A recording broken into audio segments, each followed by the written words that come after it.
Bien chers frères et sœurs en Christ, c'est avec une pénible émotion que je me tiens à cet autel. Au nom de la Chorégie diocésaine, au nom du groupe Léman, pour saluer pour la dernière fois la dépouille mortelle de notre regretté Martin Tanguy.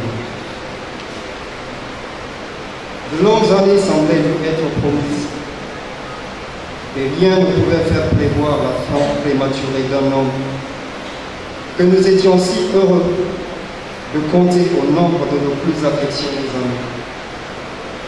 Hélas, le renversement de nos espérances, la perte des êtres qui nous sont chers, sont parmi les épreuves que nous devons subir avec résignation.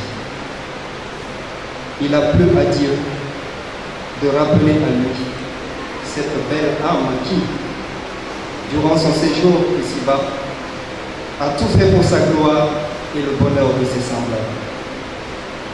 Nous devons bénir la main qui frappe.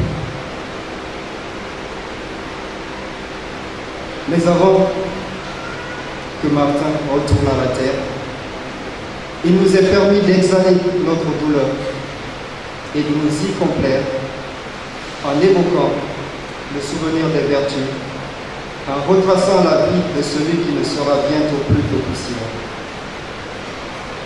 C'est avec raison que son père et sa mère, ses frères et nous tous ici présents, nous mouillons de nos larmes le sol qui va l'engloutir. En le perdant, nous perdons un ami de toutes les heures, un ami attentif aux autres, un soutien moral, un homme social. Nous nous rappelons encore de ces messages qui retentissaient dans nos différents téléphones, aux solennités chrétiennes, ces messages de fraternité qui nous venaient comme des câlins au moment où se faisait sentir le silence et l'oubli des autres. Il nous faudra toute la force de notre foi, toute l'énergie de notre âme chrétienne pour surmonter cette douleur. Nous regrettons aujourd'hui ce départ. Nos regrets sont surtout inspirés par ses mérites, dont le principal est d'avoir consacré toute sa vie à chanter pour la gloire de Dieu. Chanter en l'honneur de sa douce mère, la très sainte Vierge Marie, à travers le groupe Léman, les enfants de Marie. Martin était aussi l'image du chrétien croyant et ferme dans la foi.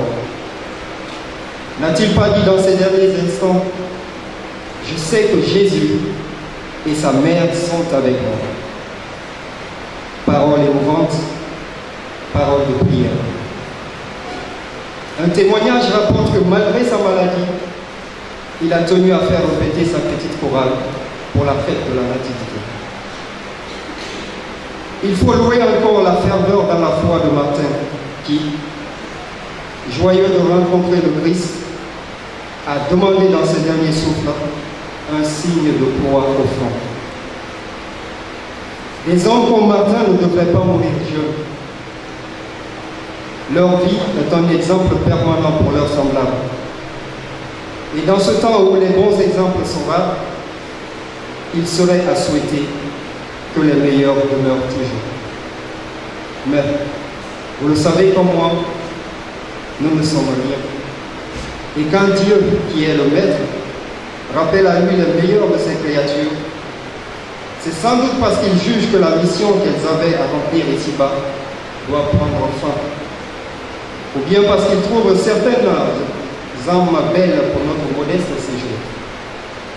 C'est ainsi que, selon un dicton populaire, les bons s'en vont, les mauvais restent. Martin, qui aurait dû préparer les chants funèbres de son curé, Père Joseph Emmanuel Correa, comme ce dernier le souhaitait, est celui qui s'en va en premier. Il s'en va arraché à l'affection de Père Correa, arraché à l'affection de sa famille, de la Chorégie diocésaine, de son groupe Léman, de sa chorale, de ses amis, de ses collègues, de ses élèves et de tous les fidèles de Sainte-Rita de Saint-Brieuc.